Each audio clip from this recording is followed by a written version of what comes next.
نبی کریم صلی اللہ علیہ وسلم نے ارشاد فرمایا، خبردار رہو، بے شک تم میں سے پہلے جو اہل کتاب تھے وہ 72 فرقوں میں بٹ گئے تھے، اور ضرور اس ملت یعنی ملت اسلامیہ کے لوگ 73 فرقوں میں تقسیم ہو جائیں گے۔ ان میں سے 72 فرقے جہنم میں جائیں گے اور ایک فرقہ جنت میں داخل ہوگا، اور یہی جماعت حقہ ہے جو اللہ کی کتاب، رسول اللہ صلی اللہ علیہ وسلم کی سنت اور بغیر افراد و تفرید کے صحابہ، تابعین اور تبع تابعین کی راہ اعتدال پر ہوگی۔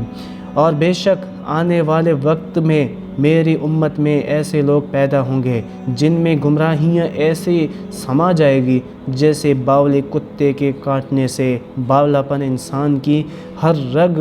اور جوڑ جوڑ میں سما جاتا ہے، یعنی بدعات اور خرافات ان کے ہر رنگ و ریشے میں سما جائے گی۔ سنن ابی داؤد حدیث نمبر 4597۔